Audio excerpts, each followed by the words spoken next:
بسم اللہ الرحمن الرحیم۔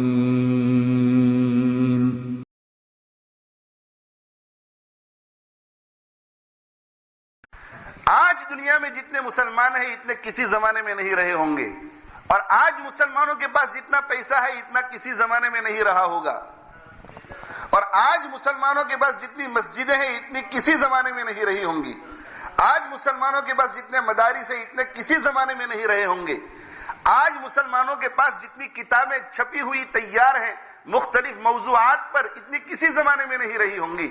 لیکن میرے بھائیوں، جس طرح ان سب چیزوں کی بہتات ہے، اسی طرح مسلمان آج اللہ کی جتنی نافرمانی میں مبتلا ہے اتنی نافرمانی میں مسلمان کسی زمانے میں مبتلا نہیں رہے ہوں گے۔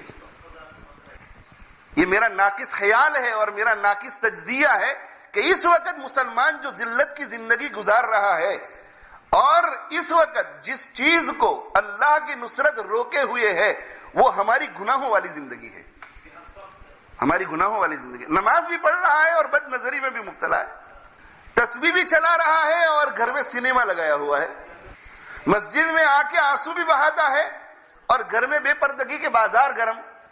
معاصی کی کوئی انتہا نہیں، کوئی انتہا نہیں۔ جماعت میں دینی تحریکات میں جانے والے بھی، بزرگوں سے تعلق رکھنے والے بھی، اہل علم کے ساتھ اٹھنے بیٹھنے والے بھی، مسجدوں میں 5 وقت کی نماز پڑھنے والے بھی، بستی میں خال ہی آپ کو کوئی ایسا شخص نظر آئے گا جس کے بارے میں یہ کہا جا سکتا ہے کہ اس کی زندگی تقوی والی ہے۔ ٹیلی ویژن سے کون سے گھر خالی ہیں، بے پردگی سے کون سے گھر خالی ہیں، بد نظری سے کون سی آنکھیں خالی، بدگمانی سے کون سا دماغ خالی، کبر اور حسد سے کون سا دل خالی، غیبت سننے سے، میوزک سننے سے کون سے کان خالی، بہتان لگانے سے، تہمت لگانے سے کون سی زبان خالی۔ رب کی ہم اتنی نافرمانی کر رہے ہیں کہ رب ہم سے روٹھ گیا ہے، اور جب تک ہم ان معاصی سے توبہ کر کے تقوی والی زندگی اختیار کر کے رب کو منائیں گے نہیں، اس وقت تک اس کی نصرت اترنے والی نہیں ہے۔ فضائے بدر پیدا کر، فضائے بدر کیا تھی؟ یہی تو فضائے بدر تھی، شریعت مطہرہ کی پابندی، معاہدے کی پابندی، یقین، ایمان، توکل، آہو زاری، سجدے میں گر گر کر رونا، اللہ سے نصرت مانگنا، آپس میں اتحاد، اتفاق، مودت، محبت، یونٹی ایسی مستحکم کہ اس کی مثال نہیں، پوری شریعت پہ عمل۔ فضائے بدر پیدا کر، فرشتے تیری نصرت کو اتر سکتے ہیں گردوں میں، قطار اندر قطار اب بھی اتر سکتے ہیں۔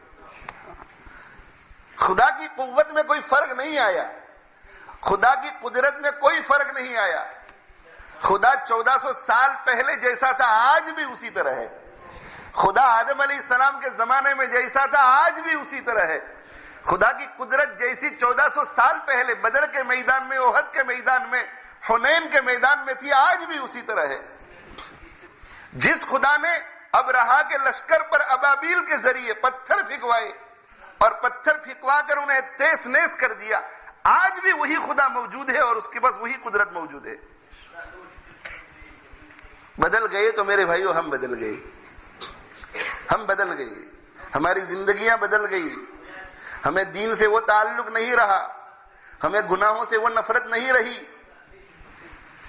ہم گناہ کرتے ہیں تو بے قراری نہیں ہوتی، ایک دوسرے کی اڑاتے ہیں، ایک دوسرے کی مذاق کرتے ہیں، اڑاتے ہیں، تحقیر، حقارت کی نظر سے دیکھتے ہیں، ہمیں کتنا مزہ آتا ہے اس گناہ میں، کتنی لذت ہمیں آتی ہے ایک مسلمان کے دل کو دکھانے میں۔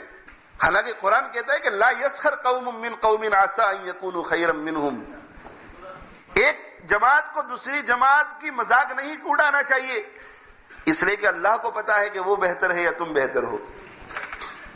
کہیں ایسا نہ ہو کہ اس وقت تم ہنس رہے ہو اور وہ رو رہا ہے، کل قیامت کے دن اللہ کے دربار میں وہ ہنستا ہوا نظر آئے اور ہمیں رونے کی نوبت آ جائے۔ یہ جو تعلیمات ہے اسلام کی، کسی کی غیبت مت کرو، کسی سے حسد مت رکھو، کسی کا کینہ مت رکھو، کسی کی اڑاؤ مت، کسی کی مذاق مت کرو، کسی کو لقب دے کر کے مت پکارو، بدگمانی مت کرو، کہاں ہے آج ان کا وجود؟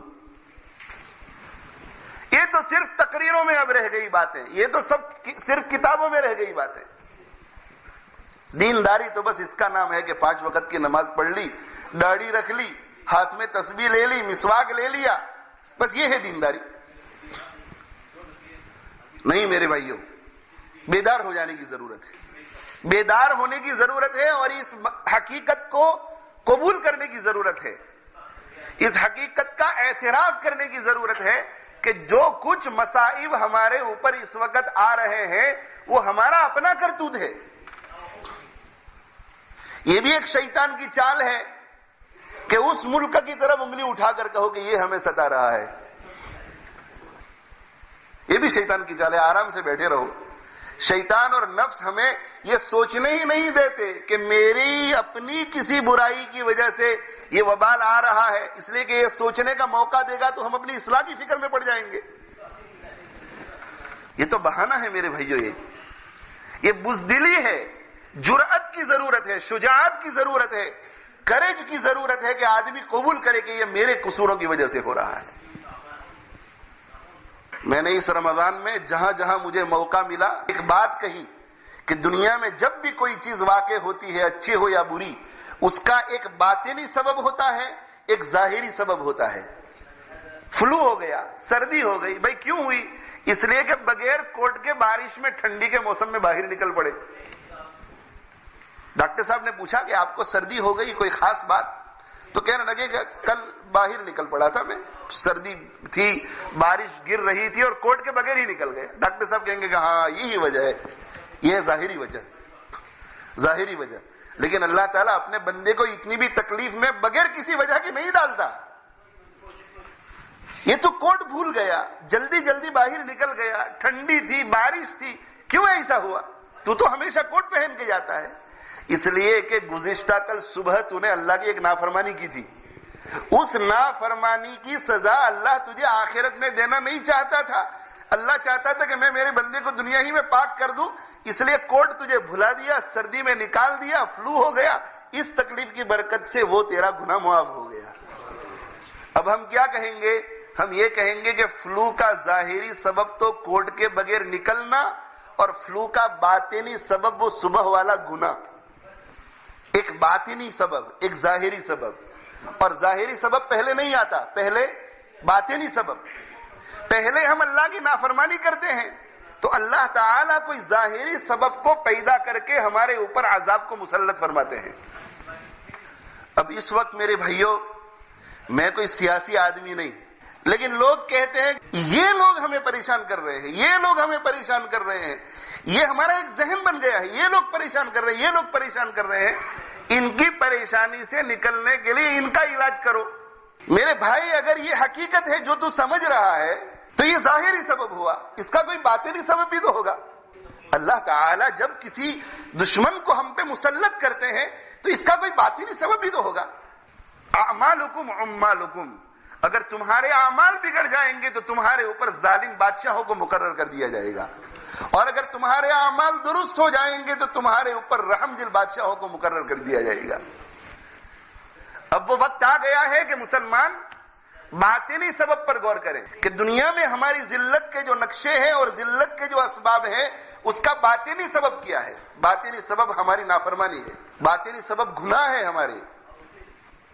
میرے بھائیوں، ہم میں سے ایک ایک شخص اپنی زندگیوں کا جائزہ لے کر گناہوں کی فہرست بنائے گا، اور گناہوں کی فہرست بنا کر، لسٹ بنا کر اس کا ٹائٹل بنائے گا، اور اس ٹائٹل کے نیچے ان گناہوں کی جو وعیدیں آئی ہیں احادیث شریفہ میں اس کو لکھے گا، اور پھر اس پوری زندگی کو پڑھے گا اپنی، تو وہ سمجھ سکے گا کہ میری ایک کی زندگی پر اللہ کا عرش کانپ رہا ہوگا۔